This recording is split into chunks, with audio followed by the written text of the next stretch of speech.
Olá, você está no Além do Peso, o podcast de obesidade da CBN. Sou o Dr. Luiz Fernando Correia, comentarista de saúde da Rádio CBN, e o nosso tema hoje é cirurgia bariátrica no controle da obesidade. E para nos ajudar a entender melhor sobre isso, eu estou com o Dr. Denis Pajek, que é supervisor da Unidade de Cirurgia Bariátrica e Metabólica do HC da FMUSP. Obrigado, Denis, por aceitar o nosso convite. E já fica a pergunta: onde entra a cirurgia bariátrica no controle da obesidade? Boa tarde, Luiz. Agradeço o convite. A cirurgia bariátrica é um tratamento para o que a gente denomina de obesidade grave.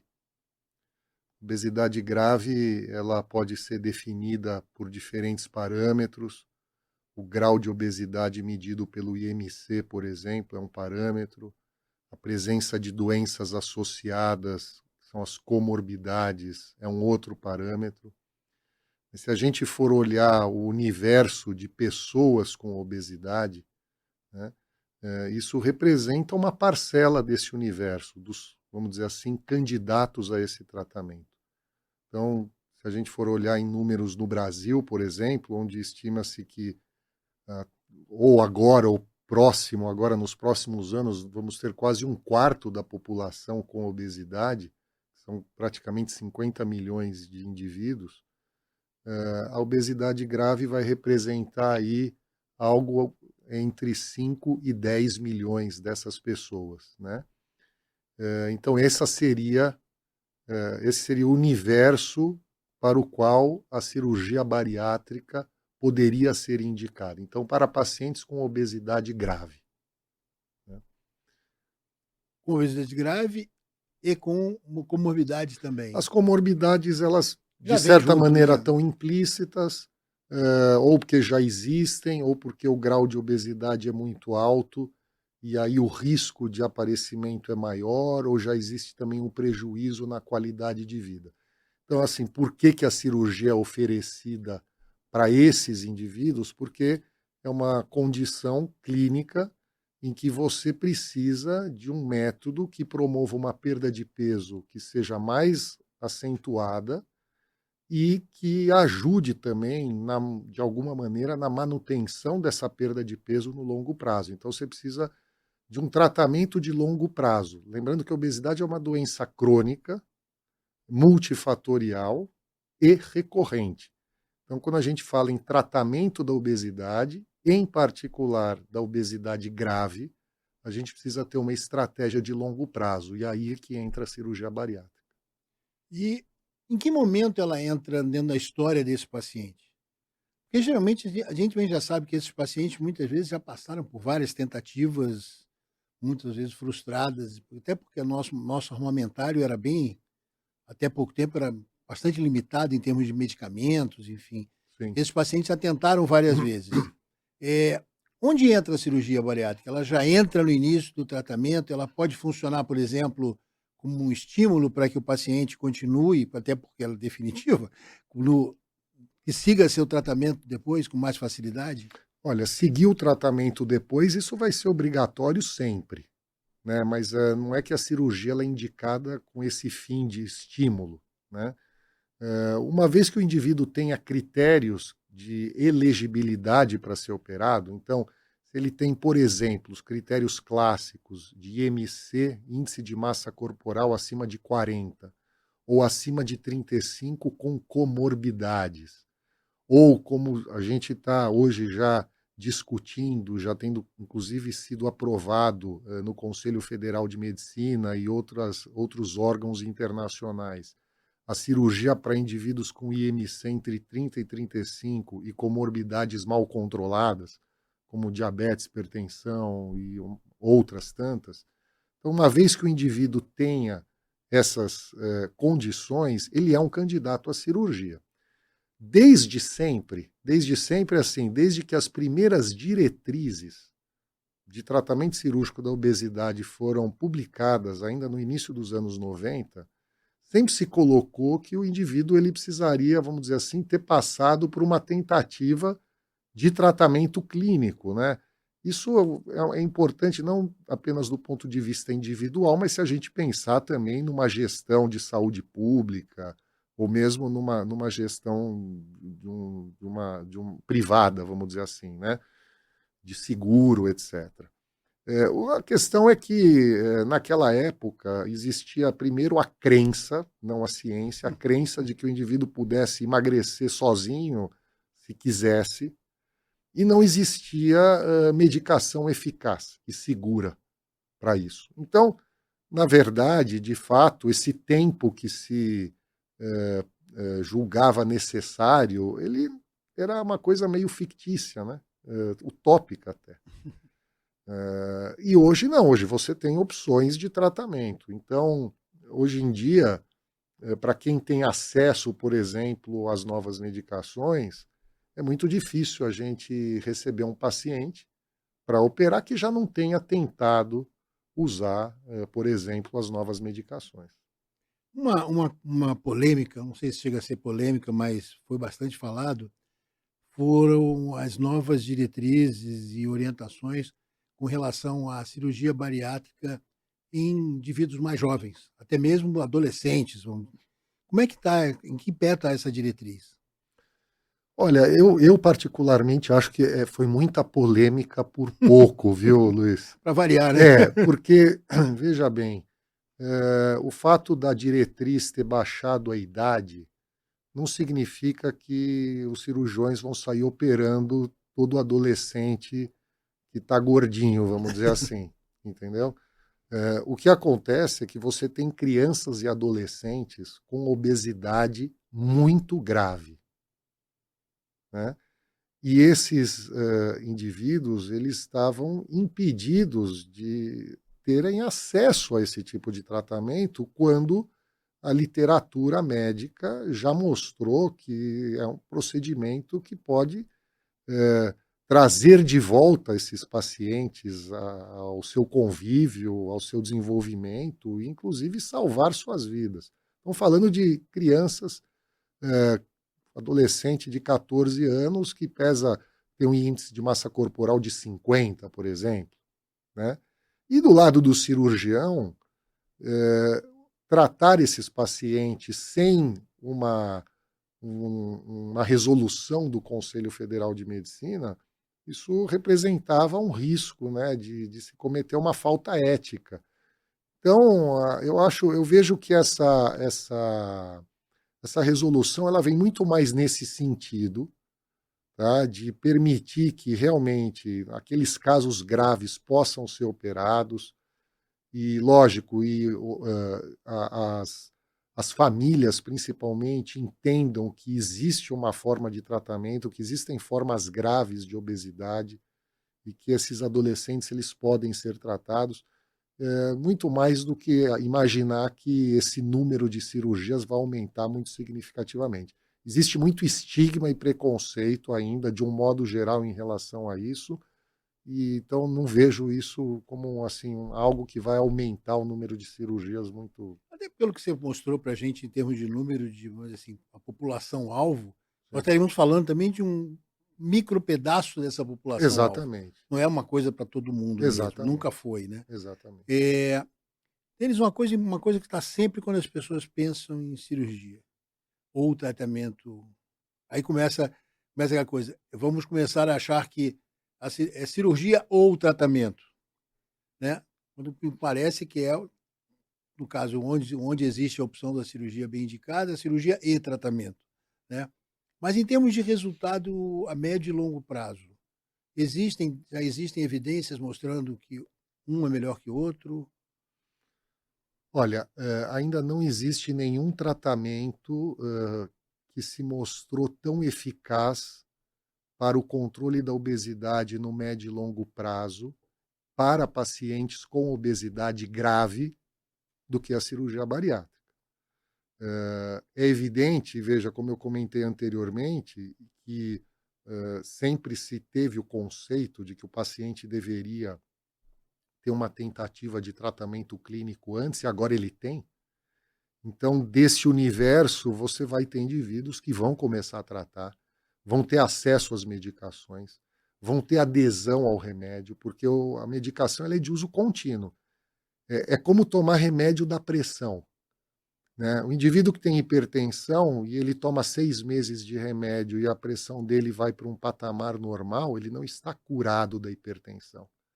Se ele parar de tomar o remédio, a pressão dele vai subir de novo. Mesma coisa com diabetes e outras doenças crônicas. Então, se para aquele indivíduo que teve acesso, teve adesão e teve um bom resultado, né, dentro do que se espera para o quadro clínico e necessidade dele, ótimo. Esse paciente ele não vai precisar operar, né? Mas para quem não conseguir isso tudo, a cirurgia vai continuar sendo uma opção. É importante destacar o seguinte, é que desse universo todo que eu falei, hoje no Brasil, a gente opera 1,5% ao ano dessa população. Então, o número de cirurgias, embora pareça muito grande, ele é pequeno. Isso acontece no mundo inteiro, né? Ou as pessoas não têm acesso, muitas vezes não querem operar, têm medo. Então, a medicação ela é uma oportunidade de tratamento para pessoas que antes estavam fora, não estavam fazendo tratamento algum, né? E é uma oportunidade também para que mais pessoas tenham acesso a tratamento para obesidade. Agora, pensando aqui no aspecto do clínico, pensando nessa questão da cirurgia. A gente sempre fala para os pacientes, quando a gente comenta sobre esse assunto, eles pedem alguma orientação, de que a cirurgia não é só a cirurgia em si, né? Fala um pouco para a gente sobre, no paciente que vai ser operado, o que a gente precisa que esse paciente receba em termos de cuidado para que ele possa ser operado com sucesso. O tratamento da obesidade, ele sempre vai ser multidisciplinar, né? Ainda mais na obesidade grave. Então, o indivíduo ele precisa melhorar hábito alimentar, ele precisa melhorar estilo de vida, ele precisa fazer atividade física, ele precisa cuidar da saúde mental. Tudo isso é pilar do tratamento. Isso não vai ser suficiente para uma perda de peso sustentada para alguém com obesidade grave. Mas é essencial que isso participe de todo o tratamento. Em particular, quando a gente fala da atividade física, é muito importante pontuar que durante a perda de peso, seja com cirurgia ou mesmo com as medicações, o paciente precisa fazer exercícios de musculação, de fortalecimento muscular. Senão ele vai perder massa magra, massa muscular.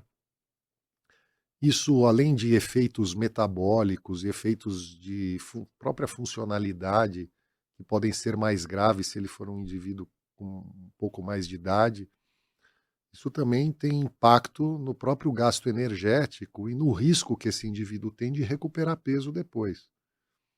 Então, o tratamento ele tem que envolver todos esses aspectos, né? E lógico que vai ter gente que vai ter uma facilidade maior de perder peso e sustentar essa perda de peso, até por questões genéticas. Outros vão ter mais dificuldade, mas de um modo geral, isso tudo deve ser contemplado em todos os pacientes que vão fazer tratamento de obesidade. Isso é interessante que a gente tem visto com mais clareza agora, talvez, com a chegada desses medicamentos, né, e acompanhamento, essa variação que a gente já observava em outras doenças crônicas.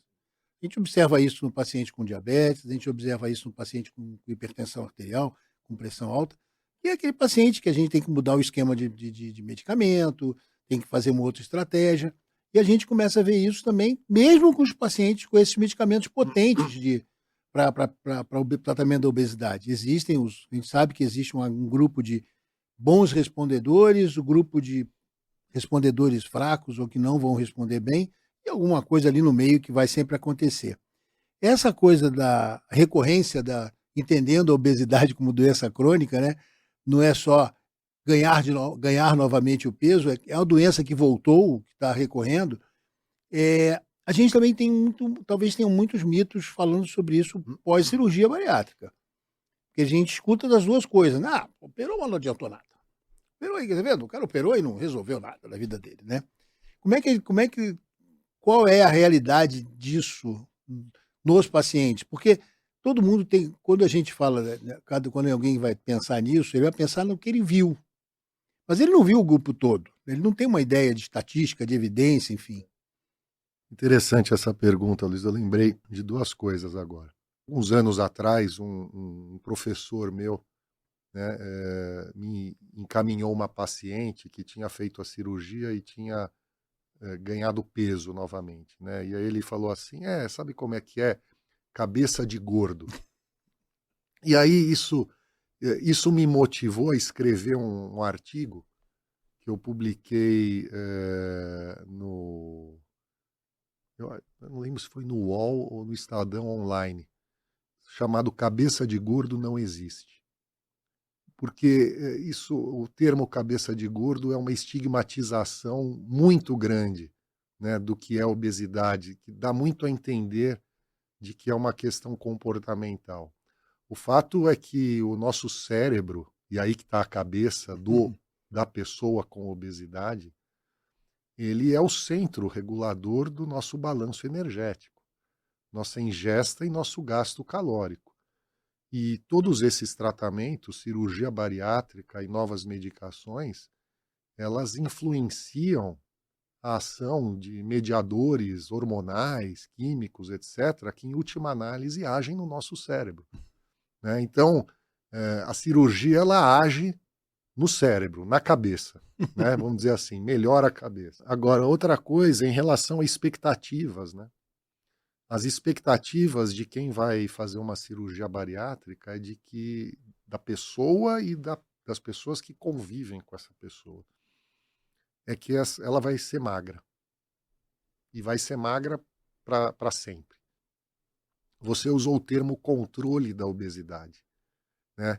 Controlar a obesidade significa perder um certo determinado percentual de peso que seja considerado satisfatório para aquele método de tratamento e que contribua para a melhora da qualidade de vida, controle de comorbidades e etc., né?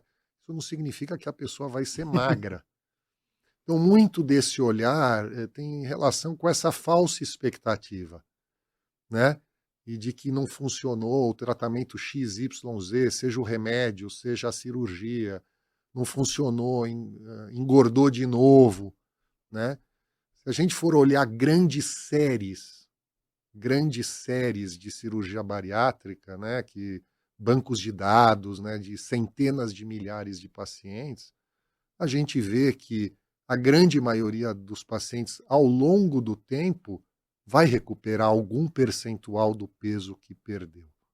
Porque isso é uma característica da doença, não de uma falha individual ou não de um problema da cirurgia. É uma característica da doença. Então, quanto mais apoio a gente tiver e ferramentas do ponto de vista de saúde mental, atividade física, farmacológicas, para ajudar o paciente operado, por exemplo, a se manter dentro de um controle adequado no longo prazo, mais ele vai se beneficiar. Isso é muito importante porque fica essa sensação de que todo mundo quer uma solução mágica, né? A gente quer uma bala de prata para resolver com todos os problemas, seja ele qual for, e a obesidade é desses que volta e meia alguém quer lançar uma bala de prata, né? E não sabe que Sim, não vai ter, né? Não bala de adianta. prata não Não existe. existe, né? Só em filme Exatamente. de ficção científica para matar lobisomem. Mas não, Exatamente. de resto não é por aí. Então é importante isso que você me falou. Eu acho que para a gente caminhar para um raciocínio e caminhar as pessoas, quer dizer, cirurgia bariátrica é parte importante das ferramentas do controle da obesidade. Sem dúvida, sem dúvida. E não existe essa competição. Você imagina o seguinte, a gente, hoje em dia se faz uma analogia ao tratamento multidisciplinar da obesidade grave, tá? Eu volto a Sim. insistir nessa questão, porque às vezes quando se fala nessa comparação de tratamentos, dá a entender que a cirurgia bariátrica seria um tratamento para todo mundo, né? E faz uma comparação, por exemplo, com linhas de cuidado no câncer, por exemplo, ou até algo que é da sua área, que é a doença coronariana. Sim. Ninguém fica discutindo assim se o stent. Lógico, a gente sabe que o stent diminuiu o número de cirurgias cardíacas, mas não fica uma discussão É um contra o outro, um né? contra o outro. E ninguém fica discutindo se uma nova imunoterapia vai diminuir o número de mastectomias. Não existe essa discussão. O foco não é o método. O foco é o paciente. O foco é o resultado do paciente. Se os pacientes se beneficiarem por procedimentos que sejam mais seguros, menos invasivos e duradouros, ótimo. Né? O nosso foco ele tem que ser no paciente. E isso é uma outra coisa que eu sempre insisto, quer dizer, o cirurgião bariátrico não é só um cirurgião, ele é um médico especialista em obesidade. Né? Ele é um médico especialista em obesidade, então ele tem que olhar para o paciente em todos os seus aspectos e, antes de mais nada, ele está preocupado com o bem-estar desse paciente. Então, essa competição, ela está muito mais estimulada, vamos dizer assim, às vezes por mercado do que por preocupação com os pacientes. Então é aquela coisa, né? Como sempre na medicina, mesmo em problemas que atingem grandes porções da população, a gente, como médico, tem que entender qual é a melhor opção para aquele paciente, nesse momento, inclusive, da vida dele, que pode até mudar depois, né? Hoje, para ele, essa é a melhor opção, pode ser que daqui a 2 anos não seja. Então, a gente tem que escolher, o nosso dever é escolher e mostrar isso para o paciente. E essa é uma das nossas propostas aqui no Além do Peso. Discutir esses vários aspectos do controle da obesidade. Eu agradeço muito, Denis, por ter aceito o nosso convite, essa conversa bastante esclarecedora sobre cirurgia bariátrica no controle da obesidade. A gente continua por aqui. Acompanhe os nossos episódios do Além do Peso, podcast da CBN sobre obesidade. Até mais!